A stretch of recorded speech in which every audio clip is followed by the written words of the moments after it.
let me say this with a little more forwardness because we don't necessarily know each other. Yeah. I think it is the male condition, and I know the liberals don't like to talk about the male condition as if it is unique or special. But it is true about the male condition. Our reality rests upon establishing control. And I don't mean control in this possessive way in which you're abusive towards your wife. Okay. देखो, fundamentally बात क्या है ना भाई, the ultimate problem statement as a Delhiite who's grown up around women in Delhi is you can have to protect people around you at any given point.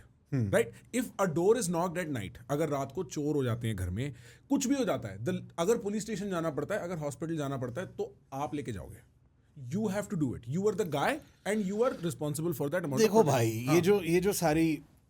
ये जो सारी बातें हैं ना, ये मैंने इंटरनेट पे बहुत आदमियों से देखी हैं, पर इसका फंडामेंटल बात, अंडरलाइंग बात ये है कि आदमी अगर प्रोटेक्ट कर भी रहे हैं तो आदमियों से ही कर रहे हैं. ठीक है, देखो भाई, वो अल्टीमेटली हमारा ही फैलाया हुआ ये चूतियाप है और फिर उसी से हम ही लड़ रहे हैं. That does not mean these two people are not different just because they're men. No, that's true. Right. I'm not trying to deny that. I'm just saying कि like हाँ, मैं मान रहा हूँ कि औरतें चोरी करने नहीं आ रही भाई. नहीं, but I just find it a little bit, जितना हम लोग इंटरनेट पे honestly इस वक्त आदमी इस बारे में बहुत रोते हैं कि आदमी रो नहीं सकते. You know what I mean? I know. और भाई, it's not और ये बात आदमियों ने इंटरनेट पे इतनी फैला रखी है कि भाई हमें ये करना पड़ता है, हमें वो करना पड़ता है, बट अल्टीमेटली हमें ये भी रियलाइज करना पड़ेगा कि इन चीज़ों के बारे में कंप्लेन करने का कोई पॉइंट नहीं है, क्योंकि ये सिस्टेमिकली फैलाया भी हमारा ही हुआ है. You are actually making the exact point I'm making there, which is, see, मैं ये नहीं कह रहा कि आदमियों की कंडीशन औरतों से बुरी है. That's not the case I'm making. But if you do not evaluate the male condition on the male condition that it is, then you will never really understand. And the trouble here is, because control is the way that I establish certainty in my reality, and my job is to provide certainty to people around me, whether as a leader in my organization or the head of the family in a certain way. जब मेरे को वो certainty नहीं मिलती, हाँ, तो फट जाती है फिर. तो then I start inventing it everywhere else. Yeah. And I'll tell you where that gets invented. It gets invented in alcohol, because alcohol is a certain level of certainty after a few drinks. It gets invented in gambling, by the way. Yes. Because with gambling, you are literally playing with uncertainty and hoping you'd win. Or in all sex, drugs, whatever your outlets become, actually television and masturbation.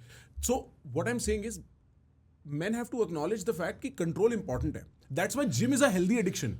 मुझे actually here I kind of disagree. I think it's important for us to acknowledge कि control नहीं हो सकता है. बात ये है कि कंट्रोल इंपॉर्टेंट हमने बना रखा है, हाँ, but I have been like really toying with the idea recently and consuming a lot of content that reminds me ki dude, this is the uncertainty is the point. Precisely. The ever changing nature of life is the whole point of it. The fickleness, the fact that it can go away at any point is what makes everything precious and meaningful, and that's what makes everything matter, right? So I think that this desire for control is a very relatable thing to me as well. I completely get it, especially as, you know, being raised in a semi-traditional Indian family. हमें सिखाया जाता है कि as a guy your role is to provide, and your role is security and safety and all of those things, right? But you realize with time कि ऐसा कोई पैदा ही नहीं हुआ है जो ये चीज़ गारंटी कर सके, चाहे जितना अमीर हो, चाहे जितना जो भी हो, ठीक है. And then eventually it becomes about trying to unlearn that and trying to be like, यार इसका मतलब ये नहीं कि मैं फाइट मारना छोड़ दूं, कि मैं ज़्यादा सक्सेसफुल ना होने की कोशिश करूं, या ज़्यादा सिक्योर, ज़्यादा सेफ ना होने की कोशिश करूं, या जो बेस्ट फैसिलिटीज़ अवेलेबल है मेडिकली वो सब प्रोवाइड ना करने की कोशिश करूं अपनी फैमिली को. सारी चीज़ें वो सब अपनी जगह पे सही है, पर ये आइडिया छोड़ दूं कि मेरे सोचने से या मेरे प्लान करने से या मेरे स्ट्रैटेजाइज करने से मैं कंट्रोल हासिल कर लूंगा, वो नहीं हो पाएगा. आई डोंट थिंक आप थ्योरेटिकल वर्ल्ड में जी के कुछ भी रियल वर्ल्ड में सॉल्व कर सकते हो. तो एक्चुअली इट्स रियली, पता है क्या होता है, you have a ledger in your mind. If you like really sit for 5 minutes, you know the places where you should have more control, and by more control I mean more responsibility, in that, like, I know I need to be fitter and sleep well. Yeah. You know this, and it gnaws at the back of your head. Correct. And when you don't get that going, then you acquire control through alcohol. Yeah. This is the mechanism. You have a very truthful ledger in the back of your head of where you should be putting your effort. 100%, dude. And when you don't do that because you avoid it for XYZ reasons, like, look bro, food's been a weakness of me all my life, right? And if I know I am overeating, tomorrow it is getting transferred into another behavior, that energy. 100%. And so this is what I mean. I'm saying मेरी condition ये है that I have to take care of certain people, and I'm very happy doing that. I enjoy doing that. Yeah. And if I'm lacking there, then I will require control somewhere else, which is unhealthy.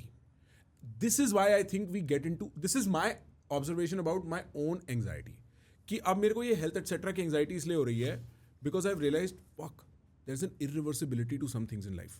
I can lose my family and they will never come back. I was watching recently a video of my wedding from last month. Get the By the way, congratulations, dude. Thank you. That's really awesome. Also, every third reel on Instagram is about it. So Right? yeah. It's kind of fucking crazy. I didn't know my wedding is that interesting to people. I'm fucking bro. doom scrolling and I'm like, पता है शादी हो गई भाई. हो गई. बढ़िया बात है. चलो. 6-8 महीने रुको और भी वीडियो दिखाएंगे आपको. But that तो I was watching a video that my friend made, and you know, some of this art, some of this old reel making, that's not this kind of reel making, show reel making, where you put together a bunch of shots, add Yeah. a little music, Yeah. only that. Yeah. It was done so well. I kind of looked at it and I was like, bro, the point is just being now, man. It was so much fun, all my friends dancing. I wish this, like, you are young right now. Yeah, this is man. the best you can do, is really just have fun with it. Yeah, and the impermanence of everything, like, it's so overwhelming sometimes. Like, I know. I can just sit in one room and become like completely miserable and lose control of my own mind just thinking कि क्या क्या झेलना पड़ेगा ही future में, like guaranteed है, कोई doubt ही नहीं है कि ये तीन आएगा चार ही आएगा। मेजर चीजें जो होने ही वाली होने ही है, वाली हैं। एंड यूर लाइक ठीक है फिर try to enjoy yourself right now. Right, exactly. And that's not a good outlook towards life कि मैं future को देख के मेरी फट रही है भाई. Right? But I cannot deny the fact that one slice of my head goes in that direction when I'm alone. I cannot deny that. भाई वो स्टोइसिज्म में बोलते हैं ना, memento mori, remember death, remember that you will die. Right. मुझे stoicism की एक opposite philosophy की जरूरत है कि कहीं मैं भूल जाऊं थोड़ी देर के लिए कि मौत आने वाली है, यू नो, ताकि मैं थोड़ा चिल हो जाऊं लाइफ में, ताकि मैं इतना घबराया हुआ ना घूमूं पूरा टाइम. उसी को नेटफ्लिक्स कहते हैं भाई. उसी को लोगों ने शॉर्ट्स बोला है. उसी को इंस्टाग्राम रील्स कहा गया है हमारे साहित्य में. कि 5 सेकंड एक वाइन देख के, एक ड्रामा स्केच देख के भूल जाऊं मैं. भाई कसम से यार, I'm fucking like mainlining it into my skull. These Yeah, reels, right? like on a day. I've had to put an app on my phone जिसके वजह से अभी 6 दिन हो गए मैंने एक रील नहीं देखी.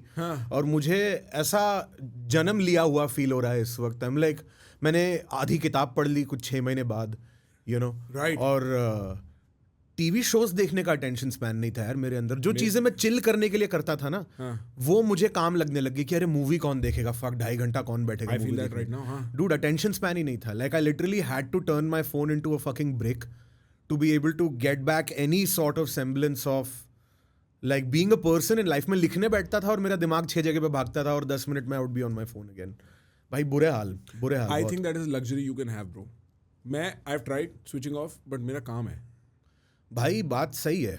मतलब मेरे को तो जाके एक किसी को गाली देनी पड़ेगी ना ट्विटर पे एंगेजमेंट के लिए. आप समझ रहे हो? आपको जरूरत नहीं, आप शो डाल सकते हो, आपकी टिकटें बिक जाएंगी. मेरे को तो ढूंढना पड़ेगा ना आज किस पे रील बनाए. अरे यार पर आपका हर हफ्ते आपका एपिसोड आ रहा है. हाँ. या पता नहीं कई बार हफ्ते में 2-2 बार, या यू फर्स्ट ऑफ ऑल, और एक तो वैरायटी ऑफ लोगों के साथ आ रहा है, ठीक है. What have you seen? What have you seen? I saw you sitting, like you sat down with what's his name, Gad Saad. Yeah, Gad Saad, yeah. Is that how you pronounce it? Yeah. I'm like, ये एक ही time पे इस बंदे और कौस्तुभ अग्रवाल के साथ कैसे बात कर रहा है यार. You know what I mean? I'm like इतना वाइड स्पेक्ट्रम कैसे हो सकता है एक इंसान का. Right, You know right, what I right. mean? And it is true. पता है मैंने ना, it took a lot of soul searching because when I got into podcasting, it was like बंदर बाट है, जल्दी जल्दी कमाओ. Now when I started introspecting and कि मेरे को क्या करना है, I realized genuinely मेरे को बहुत मजा आया. कौस्तुभ के साथ डेंजरस था, मैं मना नहीं कर रहा. ठीक है, मेरी बहुत आज funny तक पड़ती आदमी है. है, हाँ, मजेदार आदमी है. I'm actually doing a panel with him tomorrow only because he's funny. Yeah. He's not safe. Okay. Yeah. And on the other end, I genuinely enjoy these high octane intellectual conversations that nobody gives a shit about. Yeah. But I genuinely love that material. तो मेरा range he, I grew up in Faridabad and then I studied in Columbia. तो it's a देहात से Ivy League वाला range है मेरा पूरा. Right. That's why. हाँ नहीं बात तो सही है. No, it's actually, you know, what I like about it is it's a pretty cool thing.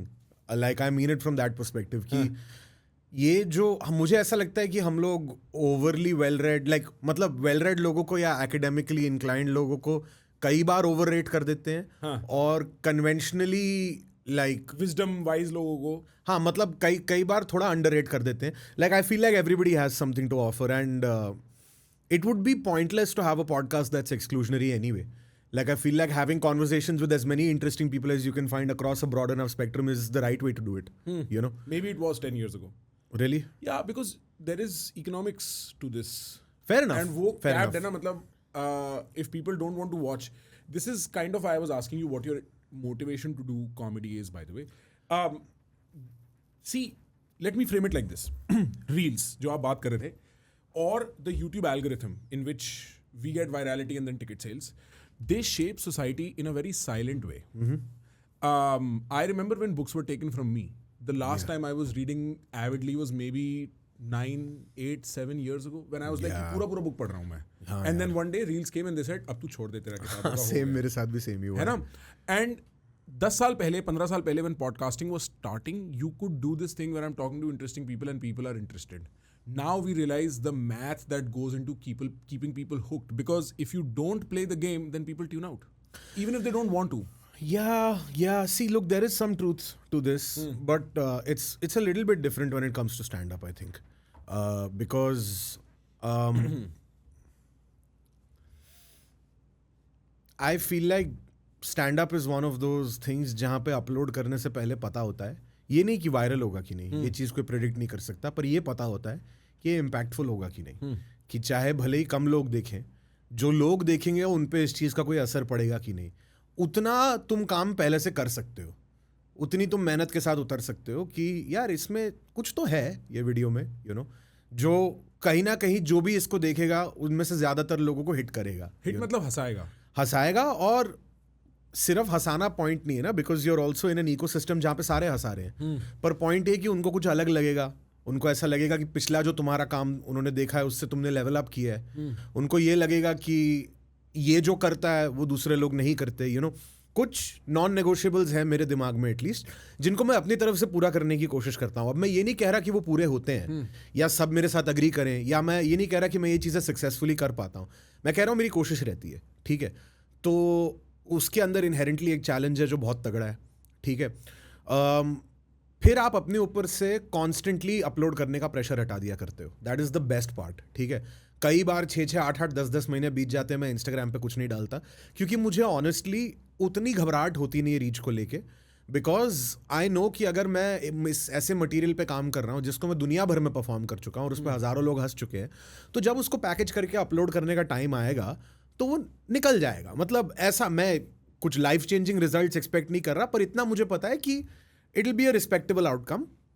Enough people will watch it and it will do enough good things to keep my career going the way it is, or it might give me a small boost. You know what I mean? So I think that it's important to, I think when it comes to like outcomes that people chase, right, कि मुझे इतने पैसे कमाने हैं या ऐसे घर में रहना है या ऐसी गाड़ी लेनी है, एक टाइम पे वो मान लेना चाहिए कि वो इनएविटेबल है, कि वो होगा ही होगा. क्यों? क्योंकि प्रूफ ऑफ कॉन्सेप्ट है. इन द सेंस 0 सब्सक्राइबर्स थे, हाँ. और अब 0 नहीं है. अच्छा. You know what I mean. तो यहाँ तक आगे तो सबसे मुश्किल जो काम था वो कर लिया, ठीक है. और आगे के 10 साल में क्या होगा उसको उसके ऊपर थोड़ा सा आइडिया रखने के लिए मैं नहीं कह रहा कि कोई सर्टेनिटी के साथ प्रेडिक्ट कर सकता है, ठीक है. लेकिन पिछले 10 साल देख लो ना, 10 साल पहले कहाँ थे, क्या था, कुछ नहीं था, यू नो. और जब वो हाईली इमेच्योर होके, बहुत ही बेवकूफ होके, बहुत ही खराब कॉमेडी करके अगर इतना सब कुछ हो गया है, तो आगे बस ये है कि आदतों पे फोकस रखो. ये कि जैसा आप कह रहे थे कि हेल्दी खाओ, जिम जाओ, किताबें पढ़ो, फोन से दूर रहो, ये सारे प्रोसेसेस जब जो अपनी मम्मी कहती थी, हाँ एग्जैक्टली, जब ये सारे प्रोसेसेस अपनी जगह पे स्ट्रीमलाइन होंगे, तो those outcomes should most probably take care of themselves, ठीक है.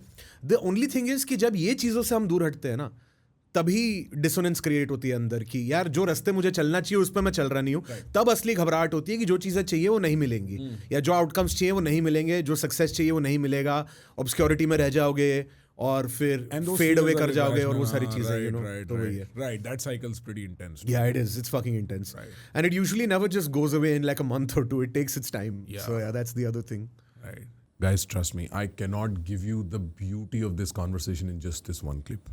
If you like this clip, then you have to go to our main channel and subscribe to it and press the bell icon, because we post some amazing conversations for you on that channel.